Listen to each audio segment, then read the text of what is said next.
देवी जी, मेरा प्रश्न आपसे ये है कि मान लीजिए वजीर मलिक जी, मान लीजिए, हाँ, मान लीजिए कि आप कारावास से भाग गई और पुनः पकड़ी गई, किंतु इस बार शहंशाह ने आपको कारावास में नहीं, एक ऐसे कक्ष में बंद किया है जिसमें 3 द्वार हैं।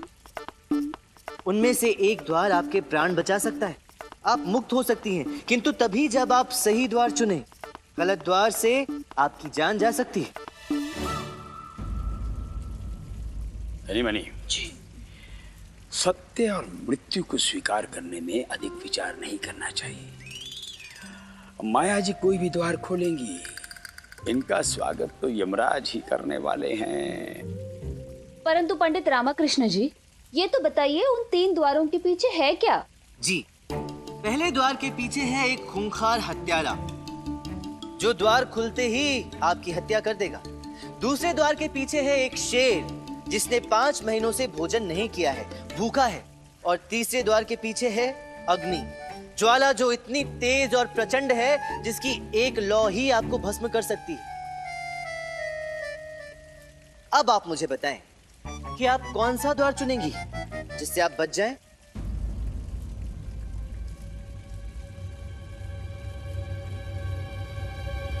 आप भी चाहे तो किसी की भी सहायता ले सकती हैं। हाँ, गुरुवर की सहायता तो निश्चित होकर ले सकती हैं। शहंशाह, हम हमारा उत्तर देना चाहते हैं और हमारा उत्तर है, हम दूसरा द्वार चुनेंगे। देखिए माया जी, अब उत्तर देने से पूर्व आपने हमारी सलाह तो नहीं ली, परंतु न्यायकर्ता होने के नाते हम आपको सलाह देते हैं कि आप जो भी उत्तर दें, सोच समझ कर दें। जिस द्वार को खोलने की बात आप कर रही हैं, आप एक भूखे शेर को आमंत्रित कर रही हैं। गुरुवर, पंडित रामकृष्ण जी ने ये कहा कि शेर 5 महीने से भूखा है। इसका अर्थ ये हुआ 5 महीने भूखा रहने के कारण निश्चित रूप से वो शेर मर चुका होगा। ये हमने सोचा ही नहीं। क्योंकि कोई भी मनुष्य या प्राणी 5 महीने तक भूखा नहीं रह सकता। इसीलिए हम दूसरा द्वार चुनेंगे, क्योंकि दूसरे द्वार के पीछे ही हमारा जीवन दान है। आप सही हैं।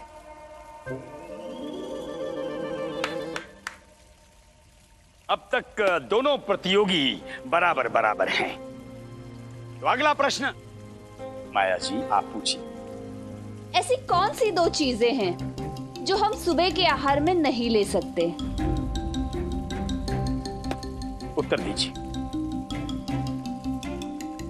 पंडित रामकृष्ण, आप चाहे तो हम विनती कर सकते हैं शहंशाह से आपकी सहायता करने के लिए।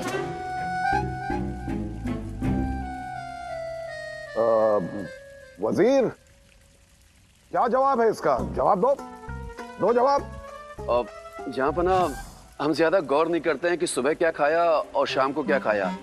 बेगम जो दे देती है हमें खाना ही पड़ता। जहाँपना, ला हौल वला कुव्वत, नूरू के गुलाम हो तुम यार। जहाँपना, उत्तर है दोपहर और रात का खाना, जिसे हम नाश्ते में नहीं ले सकते। सही है। आप जितना मुझे सुखाने का प्रयास करते हो, उतना ही अधिक मैं गीला होता हूँ। इसका उत्तर है स्नान के बाद शरीर सुखाने वाला वस्त्र, तौलिया। सही उत्तर। मैं आपके पास होता हूँ तो आप मुझे दूसरों के साथ बांटना चाहते हैं, और अगर आप मुझे दूसरों के साथ बांटना चाहते हो तो इसका मतलब ये हुआ कि आपने मुझे कभी प्राप्त किया ही नहीं। तो बताइए, कौन हूँ मैं? रहस्य। जब तक वो आपके साथ है तब तक है, जैसे ही आपने उसे किसी के साथ बांटा, फिर वो रहस्य नहीं रहता। सही जवाब। आप इसे तभी पा सकते हैं जब आप इसे किसी दूसरे को प्रदान करें। वजीर मलिक, क्या लगता है तुम्हें? जहाँपना, हम सोचते हैं फिर बताते हैं। हाँ, सोचने में दम निकल रहा है, मगर सोच आगे नहीं बढ़ रही है तुम्हारी।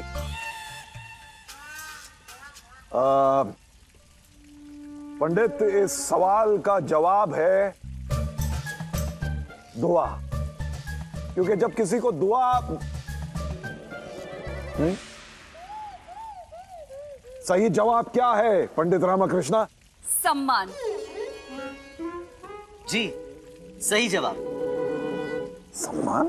पंडित रामकृष्ण, सोचिए, गौर से सोचिएगा। आप एक डूबती नैया में हैं और चारों ओर जानलेवा मगरमच्छ हैं। बताइए आप कैसे बचेंगे? सोचना बंद करके। ये क्या बकवास जवाब है? वजीर मलिक, यहाँ पर न्याय करता हम हैं कि आप हैं?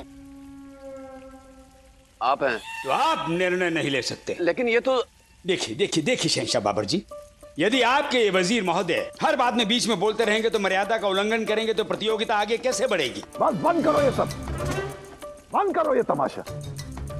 वजीर मलिक और तथाचार्य, आप दोनों अपना मुंह नहीं खोलेंगे। हम क्यों? और पंडित रामकृष्ण को जवाब देने दीजिए। जी, जहां पर ना माया देवी जी ने कहा कि सोचिए कि मैं एक नैया में हूं और मेरे चारों तरफ खतरनाक जानलेवा मगरमच्छ हैं, इसका अर्थ यह है कि परिस्थिति काल्पनिक है, वास्तविक नहीं। सोचना बंद कर दीजिए।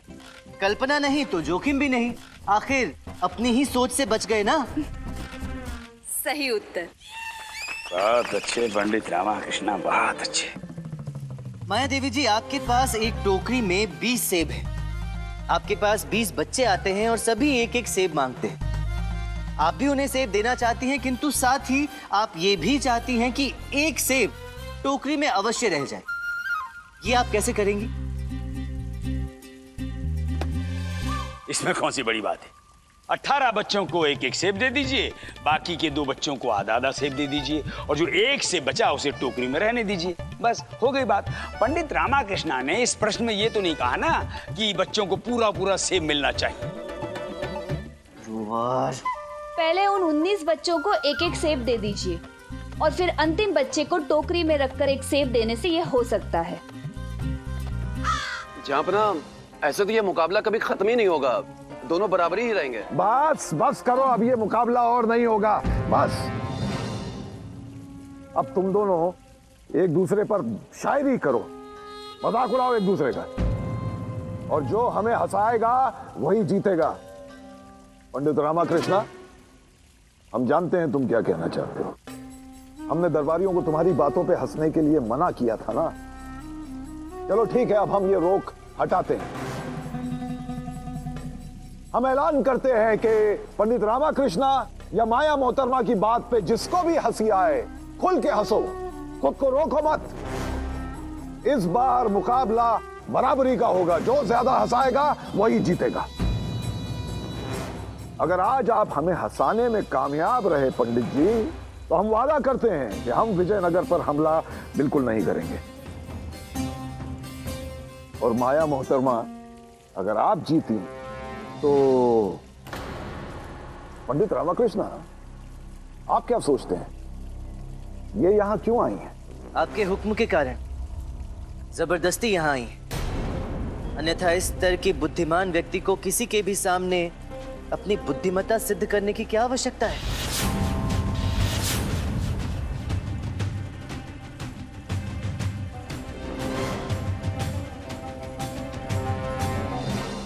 माया मोहतरमा का इनकी जान से प्यारा गांव, जहां ये पली बढ़ी, जवान हुई, इतनी होशियार हो गई कि गांव की शान बन गई, इनका वो गांव हमारे कब्जे में है।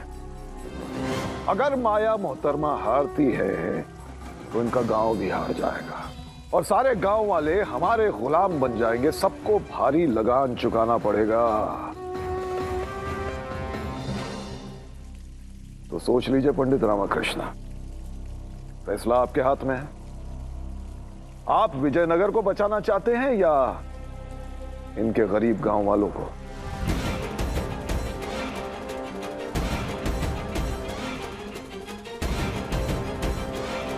हे माँ काली, अगर बात सिर्फ युद्ध की होती तो विजयनगर पूरे मुगल सल्तनत को हराने में सक्षम है, परंतु मेरा उद्देश्य युद्ध से होने वाले जान माल के नुकसान और घरों को उजड़ने से बचाना है। किंतु अब मैं क्या करूं माँ?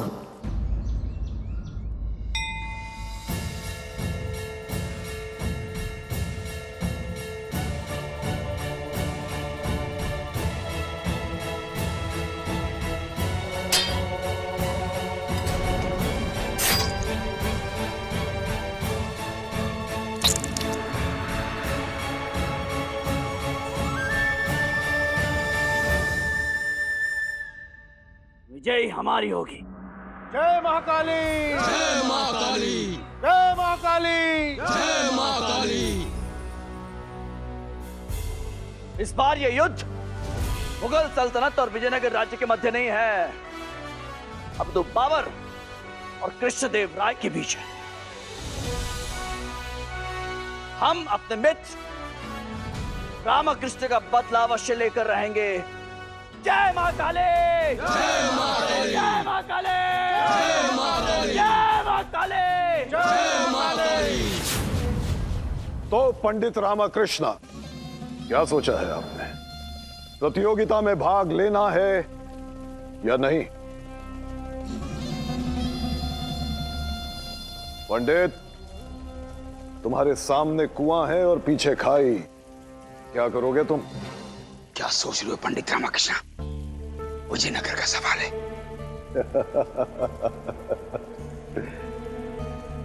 लगता है ये माया देवी के गांव को बचाना चाहते हैं, या विजयनगर को बचाना चाहेंगे आप? कहिए।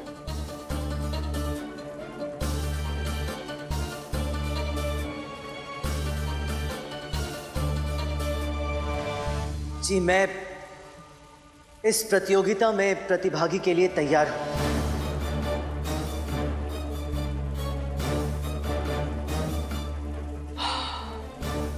अब जब पंडित रामकृष्ण प्रतियोगिता के लिए तैयार हैं तो माया जी, आप प्रतियोगिता आरंभ कर दीजिए।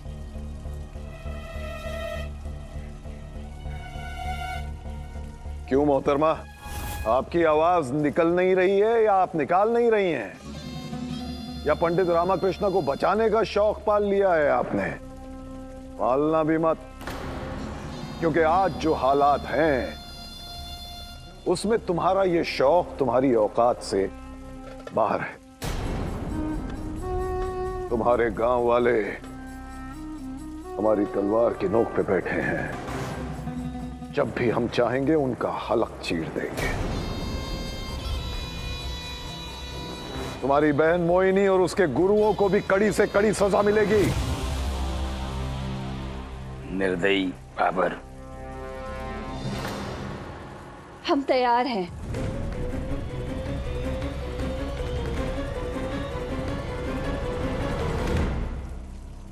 प्रतियोगिता करने का शौक है, पर क्या जीतने का भी दम है? और अगर गलती से जीत हो भी गई तो कहां मुंह छुपाऊंगी? इस बात का उस जीत को भी गम है। विजयनगर से आया ये बंदा, मुख में लेकर शब्दों का फंदा। रूप तो देखो, जैसे रखा हो कंधों पर अंडा। अंडे जैसे सिर में चल रहा है गोरख धंधा। इसमें बुद्धि तो है ही नहीं, पर बुद्धिमान बन के घूम रहा है। महाराज बैठे विजयनगर में, ये यहाँ झूम रहा है। इसकी गलत फहमियों का चांद आसमान चूम रहा है। अब क्या होगा अंजाम इस छेद वाले लोटे का, ये सोचकर सबका दिमाग घूम रहा है।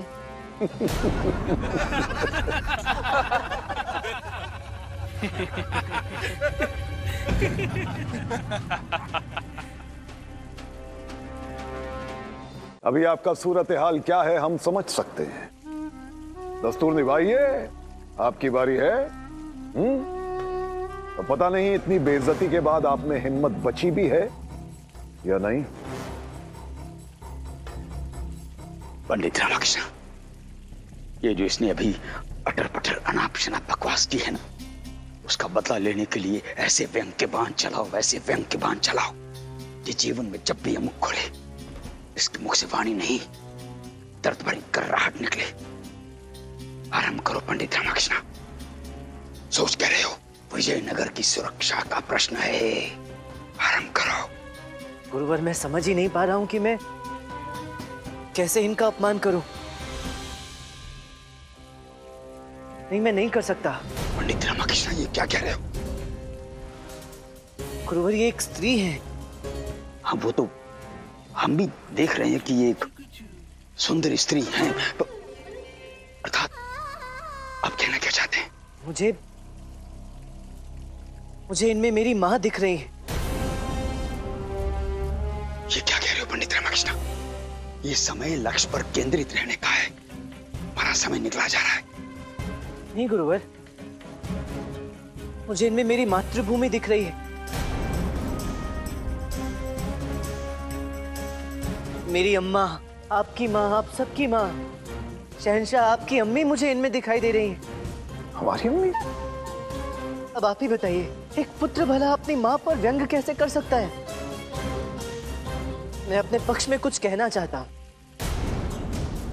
हमारे घर आई एक नन्ही परी, हमारे घर आई एक नन्ही परी, हंसती खेलती रोती गाती अपने नन्हे नन्हे कदमों से हमारे घर को रोशन करती। दिलों में जो बस जाए वो मोहब्बत है तू, कभी बहन तो कभी ममता की मूरत है तू। जब भाई की तबीयत बिगड़ी तो वो गई सहम, दिल जिसका थम गया वो थी तुम्हारी बहन। हर दर्द हर गम अपने अंदर दबा लेती है तू, कभी लबों से ना निकले वो हसरत है तू।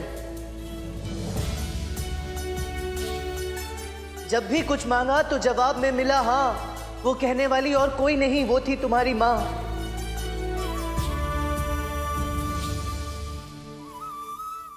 हर रूप रंग में ढल के संवर जाती है तू, सबकी मिसाल हर रिश्ते की ताकत है तू। मैं कभी कर ही नहीं सकता इस कर्ज को अदा, क्योंकि जब तक मैं घर ना पहुंचूं मेरी मां करती है सजदा।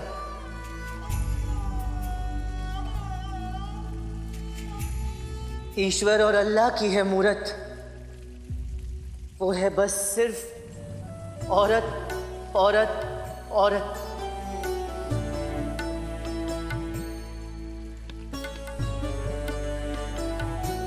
मेरे लिए हर स्त्री उस मां का रूप है जिसकी मैं प्रतिदिन आराधना करता हूं।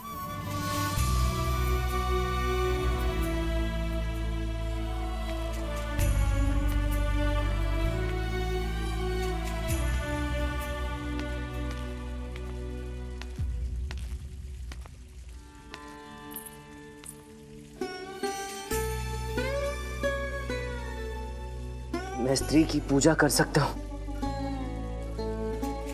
उसे अपमानित कभी नहीं कर सकता।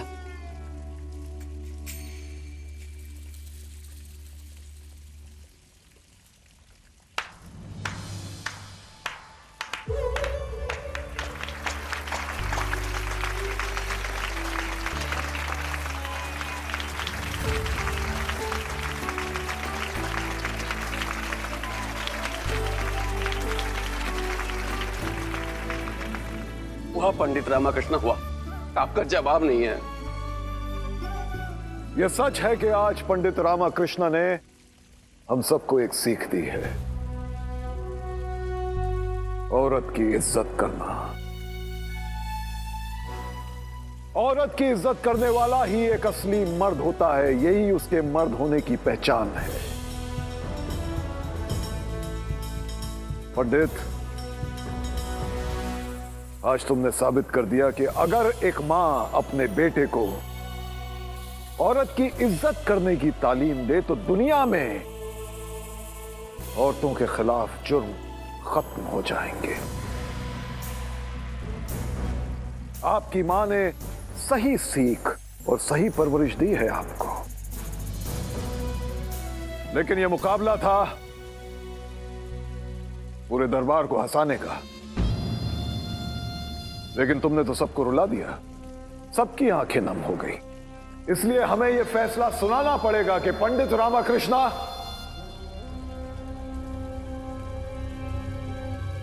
तुम नाकामयाब रहे।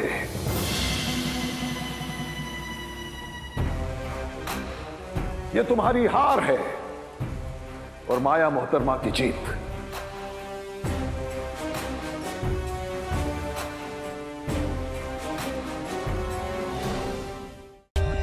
For more updates, subscribe to our channel, click the show links and enjoy watching the videos.